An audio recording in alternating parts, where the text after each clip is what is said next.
has a long headhunting past. It was said to have started around 1860 and went through the early 1900s. Headhunting was actually a ritual that got you power and authority from the chief by acquiring skulls as trophies. Some say it was a sign that their ancestors were by their sides. And so, we boarded a banana boat in Munda and headed to Skull Island, which is located in the Roviana Lagoon in the western province of the Solomons. Here, there are skull shrines decorated with, among other things, traditional shell money. You should only go to Skull Island with a guide. Luckily, we were in the protective hands of our guides, Cillian and Sunga. Traveling to the island is an intense experience as it is, but imagine connecting directly to the spirits of the past. That was our experience as Anthony connected to our spirit guides who communicated with the spirits who remain on the island. And here we learned a whole lot more than we thought we were going to. Join us.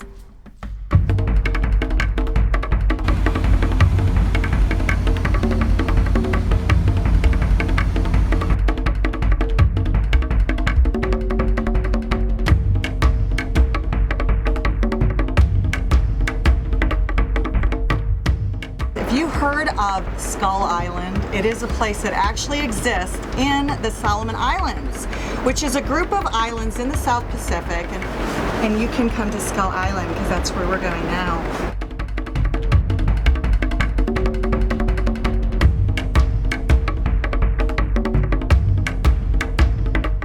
The gods be with you.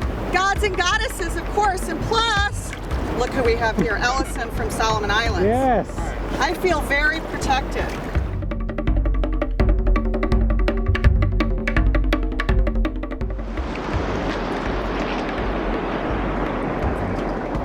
So he's actually walking up to the gate here to ask the spirits for permission for our visit.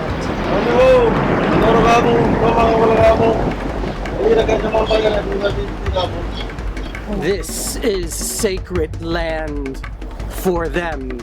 They dwell here. This is their area of rest, but do not walk upon their land with no respect. They need this. Hand, please.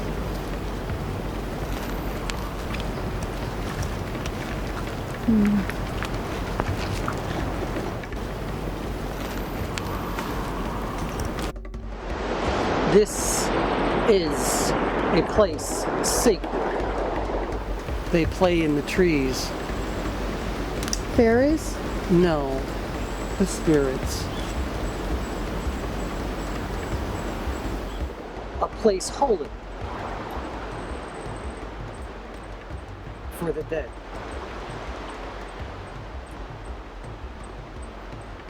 Joy is here now amongst us.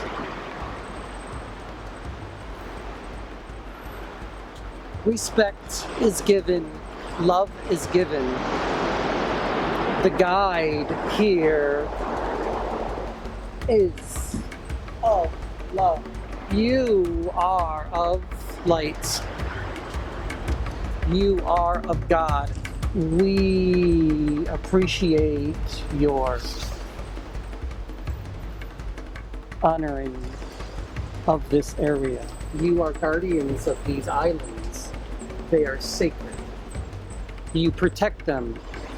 You give them life. You bring them love. You are part of your ancestors now. You bring into the light the culture, language, food, and the spirits.